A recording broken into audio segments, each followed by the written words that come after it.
والذین یتوفون منکم ویذرون ازواجا، اور پھر دوبارہ لوٹ کر معاملہ آ رہا ہے بیواؤں کا، اور جو لوگ تم میں سے وفات دے دیے جائیں اور وہ چھوڑ جائیں پیچھے بیویاں، وصیۃ لازواجہم متاعا الی الحول غیر اخراج، تو ان کی بیویوں کے لیے وصیت لازماً، اپنی بیویوں کے لیے وصیت لازماً کریں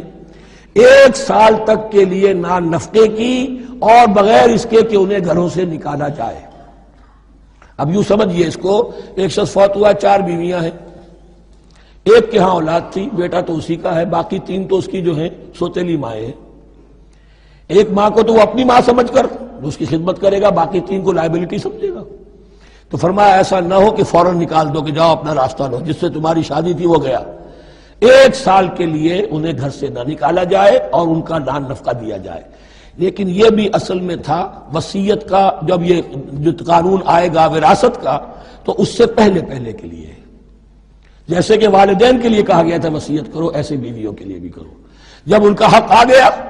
اس لیے کہ شوہر مر گیا ہے تو بیوی کا حق ہے اس کی وراثت میں، بیوی مر گئی ہے شوہر کا حق ہے اس کی وراثت میں، تو وہ تو وراثت کے اندر حق معین ہو گیا، تو اب یہ وصیت کی ضرورت نہیں۔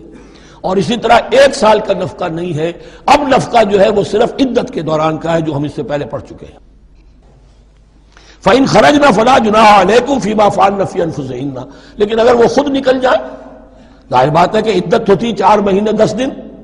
اب تم سال بھر روکو گے تو نہیں ان کو، اگر وہ شادی کر کے کہیں اور جا کے بسنا چاہیں تو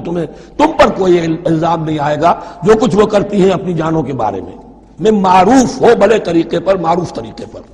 واللہ عزیز الحکیم، اور یقیناً اللہ تعالیٰ زبردست ہے، حکمت والا۔ وللمطلقات متاع بالمعروف، اسی طرح مطلقات کے لیے بھی ساز و سامان زندگی کی ضروریات ہے معروف طریقے پر، حقاً علی المتقین،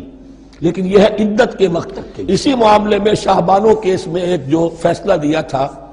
یہ کلکتہ ہائی کورٹ نے، اس پر پھر ہندوستان میں ایجیٹیشن ہوا۔ اس نے یہ فیصلہ دیا تھا کہ کوئی مسلمان اپنی بیوی کو طلاق دے دے تو اب وہ بیوی اگر تو دوسری شادی کر لے تب تو بات دوسری ہے، ورنہ جب تک زندہ رہے گی اس طلاق دینے والے پر اس کا نان نفقہ جو ہے رہے گا پوری زندگی تک۔ اس پر مسلمانوں نے کہا، بھارت کے مسلمانوں نے، یہ ہماری شریعت میں دخل اندازی ہے، شریعت نے صرف عدت تک کا حق رکھا ہے مطلقہ کے لیے، تم ساری زندگی کہاں سے لا رہے ہو؟ پھر وہ فساد ہوا، پھر بہت سے لوگوں نے جانیں دی، پھر جو ہے ایجیٹیشن ہوا، لیکن پھر راجیو گاندھی کو گھٹنے ٹیکنے پڑے، اور پھر قانون بنا دیا گیا بھارت میں کہ کوئی عدالت ہندوستان کی including supreme court of India مسلمانوں کے آئلی قوانین میں دخل نہیں دے سکتی۔ میں سلام کیا کرتا ہوں مسلمانان بھارت کو، مسلمانوں نے وہاں پر یہ بات بھی نہیں ہونے دی کہ جب قرآن شریعت کا حکم جو ہے وہ یہ ہے کہ مطلقہ کو عدت تک کے لیے دان نفقہ ہے تو ساری زندگی کا کذالک یبین اللہ لکم آیاتہ لعلکم تعقلون، اسی طرح اللہ تعالیٰ تمہارے لیے اپنی آیات کو واضح کر رہا ہے تاکہ تم عقل سے کام لو اور سمجھو۔